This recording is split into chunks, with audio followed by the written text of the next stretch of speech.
Selamat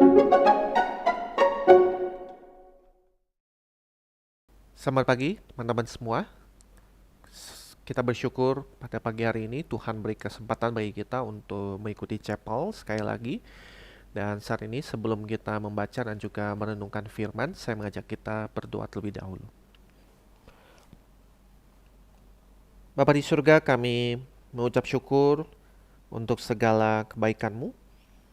Dan saat ini ketika kami membaca dan juga merenungkan firman-Mu, kami rindu Engkau mengajar kami, Engkau menuntun kami.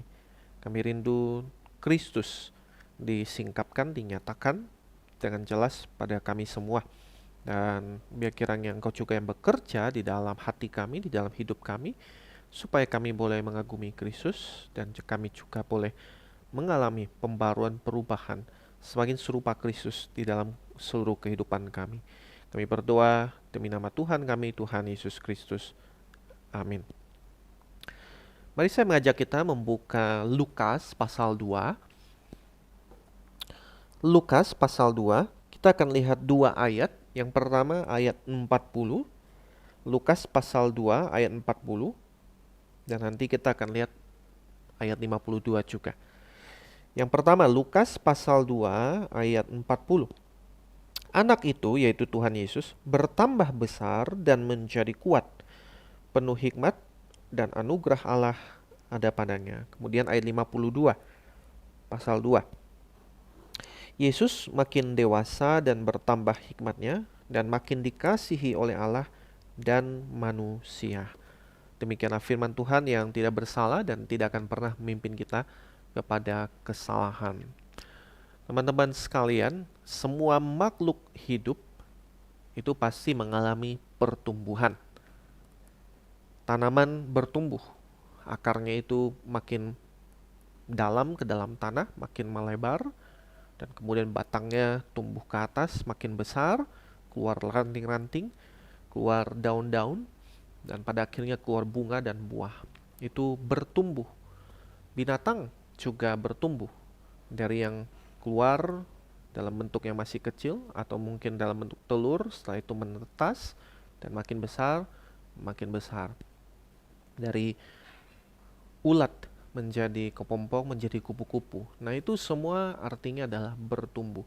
Dan semua makhluk hidup bertumbuh. Termasuk di dalamnya itu manusia. Manusia yang hidup pastilah mengalami pertumbuhan.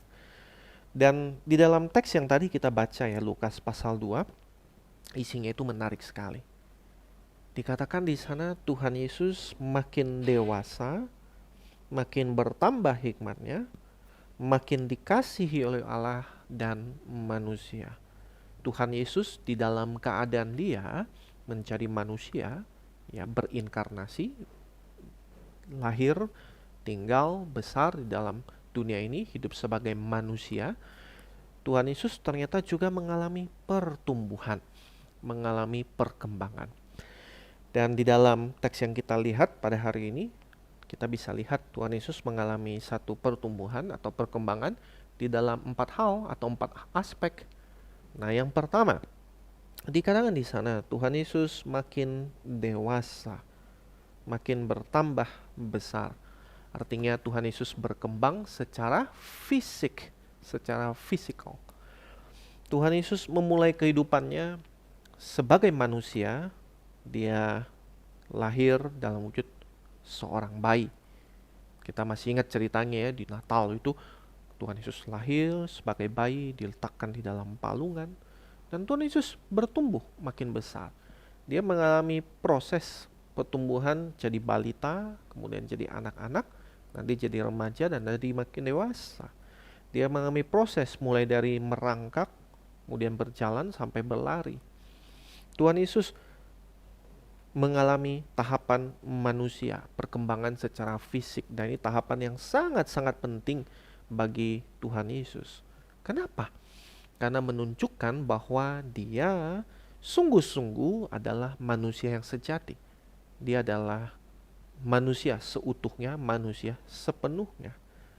Tuhan Yesus yang meskipun adalah anak Allah, tetapi dia datang ke dalam dunia, dia lahir menjadi sama seperti manusia, dan mengalami tahapan perkembangan fisik sebagai manusia itu. Dan itu menunjukkan bahwa Tuhan Yesus dia mengidentifikasi diri atau menyamakan dirinya sama seperti kita manusia. Dan oleh sebab itulah dia layak menjadi juru selamat manusia. Nah, itu yang pertama. Yang kedua, kita lihat di sana dikatakan bahwa dia makin bertambah juga di dalam hal hikmatnya. Tuhan Yesus bertumbuh secara intelektual, secara mental. Hikmat artinya adalah satu pengetahuan yang diterapkan. Nah, hikmat sebenarnya ada irisan dengan pengetahuan, tetapi ada perbedaannya.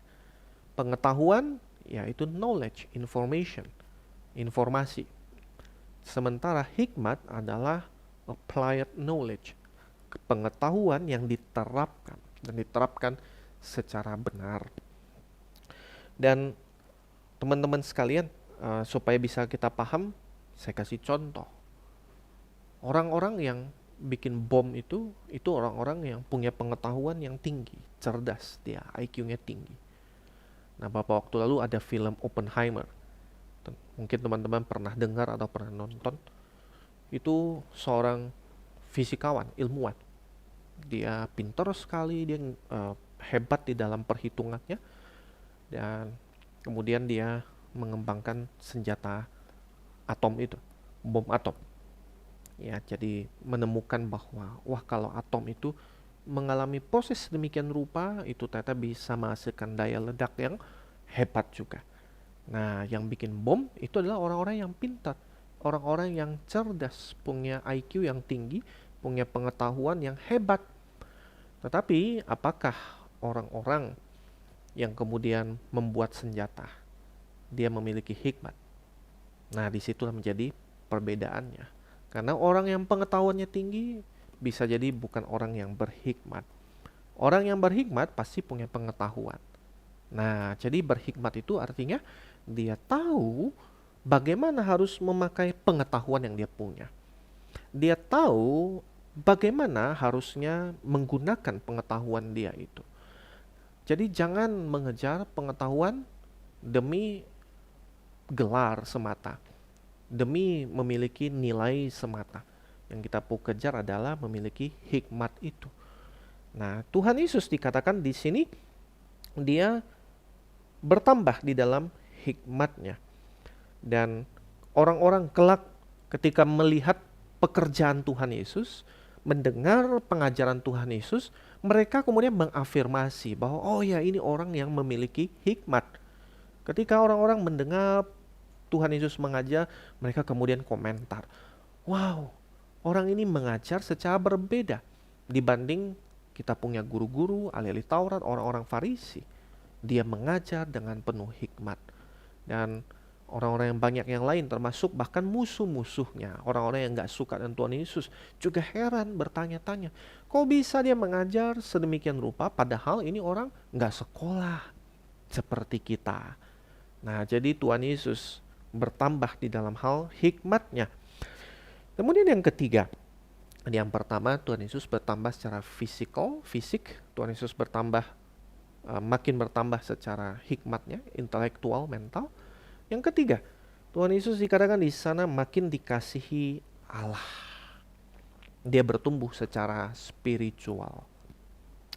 Dia memiliki satu kedekatan, satu keintiman, satu intimasi dengan Allah. Nah, pada saat Tuhan Yesus dibaptis, kemudian dikatakan di sana langit itu tiba-tiba mengeluarkan suara. Inilah anakku yang kukasihi, kepadanya lah aku berkenan. Allah menyatakan ini adalah anaknya yang dia kasihi. Lalu Tuhan Yesus selama kehidupannya dan pelayanannya itu ya di dalam dunia, tampak dia selalu dan selalu mengandalkan Allah. Lagi dan lagi. Kelihatan dari mana? Dari doanya. Tuhan Yesus adalah pribadi yang senang berdoa. Dia mencari Allah lagi dan lagi, berdoa pada Allah lagi dan lagi. Di dalam kitab Matius pasal 11 misalnya dia katakan, aku bersyukur pada engkau ya Bapa, karena semua itu engkau tidak nyatakan kepada orang yang pintar, orang yang cerdas, orang yang bijak, tapi justru engkau tunjukkan pada orang-orang yang kecil, yang kepadanya engkau berkenan menyatakannya atau menunjukkannya. Tuhan Yesus berdoa di dalam um, keheningan. Dia mengandalkan Allah lagi dan lagi. Dan saking Tuhan Yesus itu adalah satu sosok yang mengandalkan Allah, maka murid-muridnya itu yang melihat itu sampai kepengen belajar dari dia. Ya, dan satu kali ya di Lukas tercatat murid-murid itu datang kepada Tuhan Yesus dan berkata, "Guru, ajarlah kami berdoa. Ajarlah kami caranya berdoa." Nah, teman-teman sekalian, kalau misalnya kita minta seseorang ngajarin kita, wah artinya ini orang yang sangat jago atau mahir di dalam hal sesuatu. Ya toh? Misalnya kamu pengen belajar basket, atau kamu pengen belajar masak, atau kamu pengen belajar kungfu gitu. Nah, pasti kamu akan belajar dari seorang yang ahli di dalam hal-hal itu. Nggak mungkin kamu melihat saya misalnya masak ternyata cuma masak Indomie, atau masak hal-hal yang lain ternyata gosong. Nggak mungkin kamu datang kepada saya dan kamu bilang, Pak, ajarin saya dong untuk memasak. Nah, karena saya nggak jago. Atau misalnya kamu melihat saya main basket, ternyata dribble aja kagak bisa. Atau ngoper aja ternyata salah-salah. Atau waktu nge-shoot ternyata nggak nyampe ring. Nggak mungkin kamu akan datang dan minta, Pak, ajarin saya dong main basket. Karena kelihatan bahwa, oh saya nggak jago di dalam hal itu. Nah, tetapi kalau misalnya kamu lihat saya jago di dalam hal tertentu, maka kamu akan datang dan bertanya, kepengen belajar sesuatu dari saya. Dan sama seperti itu, ketika murid-murid sampai datang kepada Tuhan Yesus dan minta, Guru, ajarlah kami caranya berdoa.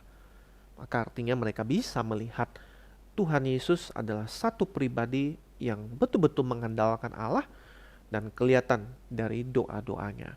Dan di dalam kesempatan itu Tuhan Yesus mengajarkan doanya, yaitu doa Bapa kami, ya sebagaimana yang kita ketahui itu.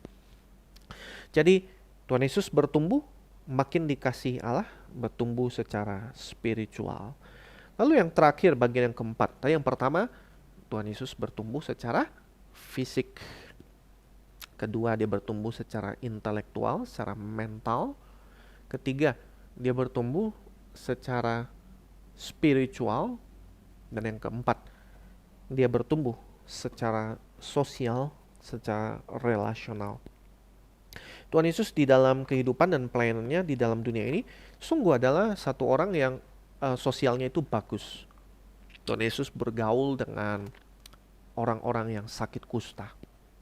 Orang-orang yang pada hari itu dijauhi oleh orang, nggak boleh didekatin. Jadi orang yang sakit kusta, dia harus teriak, najis, najis, nggak boleh deket-deket, takutnya ketularan. Dan kalau ketularan artinya orang itu juga jadi najis. Kalau najis, nggak bisa lagi pergi ke bait Allah, nggak bisa lagi pergi ke sinagog, nggak bisa lagi cari Allah ya di dalam rumah Allah. Nah, jadi orang-orang kusta, orang-orang yang dijauhin. Tetapi ketika orang kusta mendekati Tuhan Yesus, dia tidak menjauhkan mereka. Lalu Tuhan Yesus bergaul dengan orang yang mengalami cacat atau disabilitas. Orang yang timpang, orang yang lumpuh, orang yang buta, orang yang tidak bisa mendengar. Ini juga orang-orang yang tersisihkan di hari itu. Karena dianggap kena kutukan. Karena dianggap sebagai orang yang berdosa. Makanya mengalami hal-hal seperti itu. Tetapi Tuhan Yesus tidak menjauhkan diri dari mereka. Justru melayani mereka, menyembuhkan mereka. Tuhan Yesus bergaul dengan pemungut cukai. Bahkan dia makan bareng dengan mereka. Pemungut cukai itu adalah orang-orang yang dianggap sebagai pengkhianat. Nah, karena pada hari itu orang-orang Israel dijajah sama orang Romawi. Jadi orang-orang Romawi itu akan minta pajak dari orang-orang Israel. Nah, tetapi mereka tidak bisa atau tidak mau untuk kemudian tagihin orang-orang Israel itu satu-satu. Maka mereka cari orang Israel sendiri, dipekerjakan untuk nagihin pajak. Nah, jadi pemungut cukai, dianggap sebagai pengkhianat bangsa. Sama seperti kalau misalnya di Indonesia, waktu zaman penjajahan Belanda atau penjajahan Jepang. Misalnya nih ya, kemudian si orang-orang Belanda itu minta pajak dari orang-orang Indonesia. Dan dia mintanya salah satu dari kita untuk tagihin itu pajak. Salah satu dari kita diminta untuk kerja buat dengan orang Belanda, tagihin pajak. Nah, itu pemungut cukai. Maka bayangkan waktu kita tagih pajak ke teman-teman sebangsa kita, pasti kita dilihat sebagai musuh, dilihat sebagai sampah, dilihat sebagai pengkhianat. Dan seperti itu yang dialami oleh pemungut cukai di dalam zaman Tuhan Yesus. Mereka dianggap sebagai pengkhianat, dijauhi, dianggap sebagai sampah. Tetapi Tuhan Yesus bergaul dengan mereka, bahkan makan bersama dengan mereka. Lalu Tuhan Yesus bergaul dengan wanita. Nah, dengan wanita kan biasa, Pak. Ya, tetapi pada hari itu, kalau seorang guru atau seorang rabi itu, dia hampir tidak pernah atau bahkan enggak pernah mengajar seorang wanita atau memiliki murid seorang wanita. Karena hari itu yang belajar ya kaum pria, bukan wanita. Tapi Tuhan Yesus, dia memiliki murid-murid dari kalangan perempuan. Dan dia tidak bermasalah dengan itu. Lalu Tuhan Yesus juga bergaul dengan siapa lagi? Dengan anak-anak. Nah, teman-teman mungkin ingat kisah ketika Tuhan Yesus selesai mengajar, kemudian ada sekumpulan orang tua bawa anak-anaknya yang berisik gitu. Dan kemudian murid-murid mulai marah, ya, dan mereka menegur anak-anak itu. Maka kasih tahu, guru tolong, ini anak-anak disuruh tenang gitu. Tapi Tuhan Yesus justru bilang, biarkanlah anak-anak itu datang kepadaku, sebab orang-orang yang seperti inilah yang empunya kerajaan surga. Jadi Tuhan Yesus tidak anti dengan anak-anak, dia senang bergaul dengan anak-anak. Lalu Tuhan Yesus juga bergaul dengan orang-orang yang dianggap sebagai musuh. Satu kali ketika dia menempuh perjalanan melewati tanah Samaria, dia ketemu dengan perempuan Samaria. Ya, ini udah perempuan Samaria yang dianggap musuhnya orang Israel. Dan ini perempuan yang gak baik-baik juga. Tapi Tuhan Yesus justru berinteraksi dengan dia, menawarkan Injil kepada dia. Jadi Tuhan Yesus kelihatan dia bergaul dengan segala kalangan. Dengan orang-orang yang kelihatannya baik-baik saja, maupun orang-orang yang secara sosial itu termarginalkan, tersisihkan. Tuhan Yesus bergaul dengan orang kaya maupun orang miskin. Orang yang punya, orang yang tidak punya. Dia tidak memiliki satu hubungan yang kayak eksklusif hanya dengan orang-orang yang kaya misalnya. Atau hanya dengan orang-orang yang miskin, enggak. Tapi dia bergaul dengan siapa saja. Jadi Tuhan Yesus punya satu kehidupan sosial yang sehat. Dia tahu kapan harus menarik diri, kapan harus melayani orang banyak. Di dalam Markus 1 tercatat kalau Tuhan Yesus itu satu kali dia pagi-pagi buta pergi ke tempat yang sepi dan dia berdoa kepada Allah. Dan murid-murid kemudian datang. Ya, dia bilang, guru, ini orang banyak cari engkau nih. Tapi kemudian Tuhan Yesus bilang, yuk kita pergi ke tempat yang lain. Nah, jadi Tuhan Yesus kelihatan dari pelayanannya itu balance banget. Sangat seimbang. Dia tahu kapan harus meladeni orang banyak, kapan dia harus menarik diri. Dan ini, jadi dia bukan murni introvert, dia bukan juga orang yang extrovert gitu. Mungkin ambivert gitu. Ya, jadi tahu kapan harus melayani orang banyak, kapan harus menarik diri. Nah, jadi Tuhan Yesus satu sosok manusia yang sempurna, seimbang di dalam segala hal, holistik, ya, bertumbuh di dalamnya. Nah, jadi setelah kita membaca dan melihat bagian ini, kita bisa simpulkan ya, Tuhan Yesus bertumbuh secara fisik, secara intelektual, mental, secara spiritual, secara sosial. Dia bertumbuh secara seimbang, secara holistik, menyeluruh di dalam semua aspek atau dalam segala hal. Nah, kebanyakan dari kita mungkin bisa mengerti, memahami, menerima. Oh iya, Tuhan Yesus bertumbuh secara fisik. Dia manusia bertumbuh secara fisik sama seperti kita. Dari yang tadinya nggak bisa jalan, kemudian bisa jalan. Tetapi kita mungkin bergumul dan bertanya, bagaimana mungkin bisa dia bertumbuh dalam hal hikmat? Dia kan Allah. Bagaimana mungkin dia bertumbuh secara spiritual? Dia kan Allah. Dia kan maha tahu. Dia kan Allah, anak Allah. Bagaimana mungkin mengalami pertumbuhan di dalam hal kedekatan intimasi? Nah, jawabannya adalah ya kita tidak tahu bagaimana persisnya dan tidak bisa menjelaskan. Tetapi yang jelas dalam surat Filipi pasal 2 ayat 5 sampai 8 Paulus menulis seperti ini.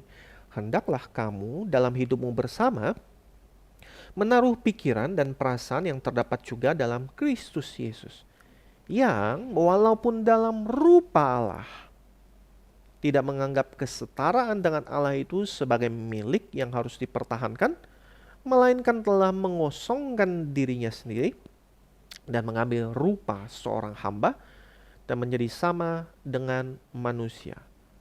Dan dalam keadaan sebagai manusia, ia telah merendahkan dirinya dan taat sampai mati, bahkan sampai mati di kayu salib. Jadi kita lihat Tuhan Yesus meskipun dalam rupa Allah, tidak menganggap itu kesetaraan dengan Allah. Satu hal yang harus dipertahankan, tapi dia mengosongkan dirinya. Dia datang ke dalam dunia menjadi sama seperti engkau dan saya dan mengalami segala perkembangan sebagai seorang manusia. Tetapi bedanya adalah dia tidak pernah melakukan dosa sama sekali. Dia suci, dia tidak bernoda, dia kudus, dia tidak bersalah. Dan itu sebabnya dia bisa disebut sebagai juru selamat, layak untuk menyelamatkan manusia berdosa, karena dia adalah manusia sejati yang tidak berdosa, dia suci adanya. Nah, sekarang pertanyaan adalah apa implikasi ini buat kita semua? Ya, kalau Tuhan Yesus datang ke dalam dunia, dia mengalami pembentukan sebagai seorang manusia untuk menyelamatkan kita, manusia-manusia yang berdosa. Dan saat ini, kalau kita berkata, saya ada di dalam Tuhan Yesus ada di dalam saya, maka kita harusnya juga mengalami satu pembentukan, pertumbuhan, sebagaimana yang dialami oleh Kristus.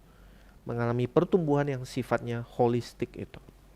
Nah, yang pertama, kita perlu bertumbuh semakin dewasa.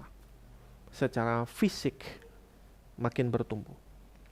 Dan saya percaya bahwa teman-teman di sini, ya, setiap kita pasti makin mengalami pertumbuhan secara fisikal. Ya, tahun lalu usianya 11, 12, ya, 13, 14. Nah, sekarang makin bertumbuh secara usia. Tetapi yang perlu kita kejar juga bukan sekedar ya pertumbuhan sifatnya natural alamiah itu, yang secara dengan sendirinya kejadian. Tapi kita perlu bertanya, pertumbuhannya itu healthy apa enggak? Sehat apa enggak? Ya, jadi ada banyak dimensi di dalam pertumbuhan secara fisik itu yang perlu kita coba evaluasi. Ya, apakah di dalam hal makanan kita itu makanan yang sehat dan seimbang? Kita makannya itu makan yang balance kah? Ya, kalau setiap hari makannya ragi mulu, ya daging mulu, tawa mulu, ya lemak mulu, maka bertumbuh tapi makin besar ya perutnya. Dan apakah itu pertumbuhan yang sehat? Karena kolesterol meningkat, kemudian darah tinggi makin naik gitu, makin naik kolesterolnya dan kemudian darah ya tekanannya. Tetapi apakah itu satu hal yang healthy gitu? Nah, jadi kita perlu mengejar pertumbuhan yang juga healthy secara fisik. Mengkonsumsi makanan yang sifatnya itu seimbang, buah, sayuran, daging. Ya, jadi kita mungkin perlu mengurangi gula. Ya, jangan setiap kali makan apapun perlu digulain dan gulanya itu banyak. Minum kopi gulanya itu 2 sendok. Nanti minum teh gulanya 2 sendok. Minum air putih gulanya 2 sendok. Ya sudah, nanti juga yang naik diabetesnya, gula darahnya. Dan itu tidak healthy, tidak sehat. Atau kita mungkin perlu mengurangi makan makanan yang instan. Mie instan, kopi instan, apalagi ya, bubur instan, semua yang serba instan ya. Nah, makanannya apa yang kita konsumsi? Apakah itu healthy? Lalu bagaimana kita olahraga apa enggak? Exercise apa enggak? Ya, secara fisikal badan kita ini digerakkan enggak? Ya, kita hari ini hidup di zaman dimana kita kebaikan duduk. Teman-teman ketika bersekolah ya dari pagi sampai siang itu duduknya udah terhitung berapa jam itu. Ya, tak?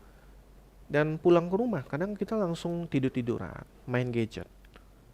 Jadi kurang gerak dan itu tidak healthy, tidak sehat.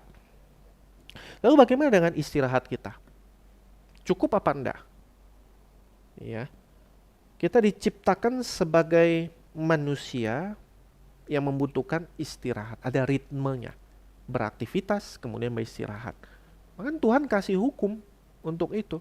Ada perintah untuk sabat, untuk beristirahat. Ya. Jadi manusia memiliki ritmenya, ya, kerja, belajar, kemudian istirahat. Nanti besok seperti itu lagi. Ada ritmenya. Nah, jadi apakah kita cukup di dalam hal tidur atau istirahat? Ya. Lalu apakah kita mengkonsumsi hal-hal yang merusak tubuh kita? Nah, ada zat-zat yang memang merusak. Ya, zat-zat yang memang akan menggerogoti tubuh kita, fisik kita ini. Misalnya rokok atau alkohol atau narkoba ya. Nah itu sudah nggak ada manfaatnya bagi tubuh kita. Dia meracuni tubuh kita, bahkan membuat kita itu ketagihan, merusak tubuh kita jangka panjang. Nah jadi bertumbuh secara fisik dan kita bertumbuh secara sehat juga seimbang. Ya ada hal-hal yang perlu kita kejar dan upayakan. Minggu depan kita akan lihat aspek lain dari melayani Allah lewat tubuh kita ini, tubuh fisik kita ini. Ya, karena firman Tuhan itu berkata, persembahkanlah tubuhmu sebagai persembahan hidup yang kudus dan berkenan kepada Allah. 1 Korintus pasal 6, Tuhan telah menebus engkau. Karena itu muliakan Allah dengan tubuh. Ya, kita minggu depan akan lihat dengan lebih dalam lagi mengenai aspek melayani Allah dengan tubuh kita itu. Nah, yang kedua, bertumbuh secara mental, secara intelektual atau dalam hal hikmat itu. Ya di dalam firman Tuhan 1 Korintus pasal 1 ayat 30 dikatakan, tetapi oleh Dia, oleh Allah, kamu berada dalam Kristus Yesus, yang oleh Allah telah menjadi hikmat bagi kita. But because of Him, you are in Christ Jesus, who became to us wisdom from God. Kristus adalah hikmat Allah. Kristus adalah hikmatnya kita. Jadi hikmat kita harusnya berpusat kepada Kristus lagi dan lagi. Ketika teman-teman belajar di SDH ini, ya selalu diajarkan bahwa Kristus sebagai pusat, sebagai yang paling utama. Ya, sehingga kita memiliki true knowledge itu. Ya, yang tidak terpisahkan dari faith in Christ. Dan Kristus dia yang menjadi pusat dari segala hikmat kita. Lalu bagaimana ketika kita nggak bisa memiliki hikmat? Ya, hikmat nggak bisa kita kejar dengan upaya kita sendiri. Kita perlu memintanya kepada Allah. Di dalam Yakobus pasal 1 ayat 30 dikatakan seperti ini. Tapi apabila di antara kamu ada yang kekurangan hikmat, hendaklah ia memintakannya kepada Allah, yang memberikan kepada semua orang dengan murah hati dan dengan tidak membangkit-bangkit. Maka hal itu akan diberikan kepadanya. Jadi, mulailah dengan minta kepada Allah. Ya, Tuhan, saya butuh hikmat. Saya butuh hikmat, Tuhan. Ya, jadi kita bukan sekedar mengejar pengetahuan, ilmu, informasi, dan pada akhirnya jadi pembuat bom. Pada akhirnya jadi seorang koruptor yang pintar, yang cerdas. Tetapi kita membutuhkan hikmat supaya boleh memakai pengetahuan itu untuk melayani Allah. Ya, di dalam beberapa waktu lalu, ya ketika ketahuan ada korupsi di Pertamina, itu yang ketangkep orang-orang pintar, orang-orang sekolah di luar negeri, punya title yang tinggi. tetapi dia memakai pengetahuannya untuk melakukan hal-hal yang jahat, hal-hal yang salah. Kata Alkitab, itu adalah orang yang tidak berhikmat. Nah, jadi kejarlah hikmat, minta kepada Tuhan. Dan hikmat menurut Alkitab, ciri-cirinya adalah seperti ini. Tetapi hikmat yang dari atas, pertama-tama murni, selanjutnya pendamai, peramah, penurut, penuh belas kasihan, dan buah-buah yang baik, tidak memihak dan tidak munafik. Yakobus pasal 3:17 itu. Jadi ketika kita minta kepada Allah dan Allah kasih kita hikmat, maka ciri-cirinya adalah waktu kita apply pengetahuan-pengetahuan kita, ini hasilnya, ya, murni, pendamai, peramah, penurut, penuh belas kasihan, buah-buah yang baik, dan seterusnya dan seterusnya. Nah, apa yang kita bisa kerjakan atau lakukan? Ya, yang pertama tentu saja ya belajar, ya, belajar dan belajar. Belajar seumur hidup, itu panggilan setiap kita. Ya, belajar hal-hal yang baru, terbuka untuk hal-hal yang baru, dan kembangkan di mana kita kuat. Ya, kalau bisa kita bikin target, baca buku tertentu. Ya, ada nggak buku yang kamu baca di 3 bulan terakhir tahun 2025 ini? Ada nggak buku yang kamu bilang bahwa, oh saya kepengen baca ini dan cerna ini baik-baik? Ya, kita bisa juga ikut seminar atau kelas-kelas tertentu. Ya, lihat, dengar di YouTube, belajar hal-hal baru yang bisa menolong kita makin growing secara intelektual dan mental. Dan yang lebih penting lagi adalah hikmat itu kita nggak bisa dapat dengan cara sendiri, ya, sangat terbatas ketika kita cari sendiri. Kita membutuhkan orang-orang yang lebih dewasa dari kita untuk menolong kita sehingga kita makin berhikmat. Nah, itu sebabnya carilah mentor, carilah orang yang lebih dewasa dari kita yang kepadanya kita bisa bertanya segala hal. Ya, kita bisa mencari tahu bagaimana ya harus begini dan begitu. Jadi cari mentor. Mungkin bisa jadi guru di sekolah, bisa jadi orang tuamu, bisa jadi orang-orang di gereja. Tapi yang jelas dia adalah orang yang kelihatan saleh, orang yang benar-benar bertumbuh, dan dia bisa memberikan kita hikmat, wisdom itu. Dan yang ketiga, bertumbuh bukan sekedar secara fisikal, bukan sekedar secara intelektual mental, tapi juga bertumbuh secara spiritual. Teman-teman sekalian, dekat dengan Allah itu tidak akan terpisahkan dengan kita berinteraksi dengan firman Allah. Ya. Mari kita membaca Alkitab secara rutin. Ya, membacanya bukan sekedar lewat, tapi kita cerna baik-baik, kita renungkan, kemudian kita terapkan buat hidup kita. Kita mendoakannya, kita juga membagikannya buat orang-orang di sekeliling kita. Lalu kita selain membaca Alkitab juga berdoa secara rutin. Bukan sekedar doa makan, doa tidur, ya, doa minta ini itu, tapi doa yang betul-betul kepengen berbicara pada Allah, berinteraksi dengan Allah. Dan bertumbuh secara spiritual juga di dalam hal mengikuti ibadah atau persekutuan secara rutin. Ya, kadang-kala kita bisa malas untuk ibadah, malas untuk gereja, malas untuk chapel, malas untuk ikut fellowship apapun. Tetapi Allah memakai sana-sana seperti itu untuk menolong kita bertumbuh secara spiritual, bertumbuh secara rohani. Dan yang keempat, bertumbuh secara sosial, secara relasional. Ya, kita perlu belajar untuk berteman dan bersahabat.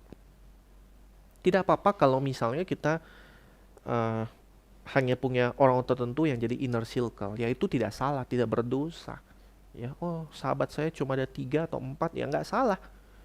Tetapi kita jangan menutup diri hanya bersahabat dengan 3-4 orang ini. Ya, kita bisa kemudian melebarkan network kita, kenal dengan lebih banyak orang. Ya, nggak perlu sampai mendalam berbagi hidup, tapi setidaknya saya bisa kenal dia, tahu nama dia, ya, tahu dia kesukaannya apa, gitu. Jadi kita lebih luas untuk kenalan dengan cewek ataupun cowok. dengan orang-orang yang dari kalangan berbeda ya, entah dia berada ataupun kalangan orang yang kurang gitu, kurang mampu. Jadi jangan circle kita itu ya orang-orang pokoknya yang kaya, yang crazy rich misalnya ya, atau kalangan saya aja gitu. Nah, jadi kita perlu coba lintas kalangan ya, secara sosial. Lalu kita perlu belajar sensitif dengan orang-orang yang butuh pelindungan atau penguatan dari kita. Misalnya nih ya, ada orang-orang yang bergumul dengan disabilitas. Atau ada yang bergumul dengan autism. Nah, kadangkala di dalam dunia ini ya, yang menjadi pola adalah orang-orang seperti ini dilecehkan, dibully, ya, diejek, dijauhin. Tetapi kata firman Tuhan, Matius pasal 7 ayat 12, pengajaran Tuhan Yesus, dia bilang, segala sesuatu yang kamu kehendaki supaya orang perbuat kepadamu, perbuatlah demikian juga kepada mereka. Itulah isi seluruh hukum Taurat dan kitab para nabi. Bagaimana kita bergaul dengan orang, ternyata itu juga menunjukkan apakah kita seorang yang makin growing di dalam hal mentaati Allah itu. Ya, jadi ketika bertemu dengan orang-orang yang harusnya dilindungi, mari kita lindungi. Dan kemudian komunitas sosial itu ya jadi tempat untuk kita melatih otot-otot rohani kita ternyata. Ya, buah roh, kasih, sukacita, kesabaran, kemurahan, kebaikan, kesetiaan, kelemah lembutan, penguasaan diri, itu ternyata adalah hal-hal yang hanya bisa diterapkan di dalam komunitas secara sosial. Nah, ketika kita berinteraksi dengan orang banyak, di situ kan rentan terjadi gesekan, konflik, salah paham. Dan di dalam konteks seperti itulah baru kita bisa belajar untuk sabar, mengampuni, mengasihi. Nah, jadi lihat bahwa kita bukan hanya melatih otot-otot fisik kita. Ya, tadi yang pertama bertumbuh secara fisik, mungkin nge-gym, olahraga dan segala macam, ya. Tapi kita ternyata juga butuh bertumbuh secara sosial itu tadi. Ya, Tuhan kasih wadahnya untuk bertumbuh tadi ya. Jadi kita ketika ketemu dengan orang lain mengalami gesekan, ternyata itu menjadi gym juga buat kita. Bertumbuh dalam hal kesabaran, di dalam pengampunan, di dalam kasih, di dalam kelemah lembutan, penguasaan diri dan seterusnya. Dan saya mau memberikan tantangan buat teman-teman semua yang mendengar ini. Ya coba, ini kan baru bulan April ya. Jadi mulai membuat rencana pertumbuhan. Ya, 3 bulan sudah lewat dan ini kira-kira ke depannya itu ya sudah bulan Mei ini ya, bukan April lagi. Kita bagaimana membuat rencana pertumbuhan ke depan? Ya, bagaimana kita ingin bertumbuh secara intelektual, secara fisikal, secara spiritual, juga secara sosial. Misalnya nih kamu membuat rencana, oh saya tahun ini pengen baca 2 buku. Bukan buku sekolah, tapi ada buku yang kepengen memang saya baca. Saya ingin bertumbuh dalam hal ini. Oh saya ingin baca Alkitab sehari itu 1 pasal. Nah, saya akan tracking setiap hari. Oh saya akan berteman dengan 10 orang di tahun ini misalnya. Oh saya akan tanyakan kabar kepada 10 orang di dalam bulan ini. Nah jadi bikin rencana-rencana yang seperti itu, kita ingin growing di dalam hal yang demikian. Dan firman Tuhan tadi ya kita baca dikatakan di sana, Tuhan Yesus makin dewasa, makin bertambah hikmatnya, makin dikasihi oleh Allah dan manusia. Pertanyaannya teman-teman sekalian, bisakah hal yang sama kemudian dikatakan kepada kita semua? William makin bertambah dewasa, makin bertambah hikmatnya, makin dikasihi oleh Allah dan manusia. Tuhan Yesus, dia datang ke dalam dunia, menjadi sama seperti kita. Dia mati di kayu salib, menggantikan kita semua, supaya kita boleh menjadi manusia baru, yang bertumbuh dari hari ke hari, sebagaimana yang Tuhan mau. Biarlah Tuhan yang menolong kita, untuk bertumbuh dari hari ke hari, dari waktu ke waktu. Sehingga lewat kehidupan kita, orang-orang boleh mengenal Allah, boleh mengenal Kristus, dan boleh memuliakan Dia. Mari kita berdoa. Bapa di surga, kami pada saat ini bersyukur untuk firman Tuhan yang boleh kami baca, renungkan.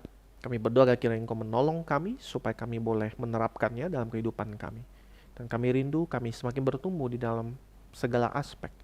Bertumbuh secara fisik, bertumbuh secara mental, intelektual, bertumbuh dalam hal hikmat, bertumbuh di dalam hal spiritual, di dalam kedekatan dengan Engkau, keintiman dengan Engkau, bertumbuh secara sosial, relasional, di dalam hal berjejaring dengan sesama kami, mengasihi sesama kami. Dan kami sadar kami mustahil bisa mengalami itu semua dengan kekuatan kami sendiri. Kami lemah, kami tidak mampu. Kami membutuhkan pertolongan, kekuatan yang daripada Engkau. Oleh sebab itu kami mohon agar kiranya Engkau yang terus menuntun kami, mengarahkan kami, menolong kami dari hari ke hari, dari waktu ke waktu. Tegurlah kami ketika kami menyimpang, arahkan kami ketika kami salah, kuatkan kami ketika kami lemah, tuntun kami lagi dan lagi ya Allah, karena kami sungguh-sungguh membutuhkannya. Terima kasih untuk firman Tuhan yang boleh kami renungkan pada pagi hari ini. Di dalam nama Tuhan kami, Tuhan Yesus kami berdoa. Amin.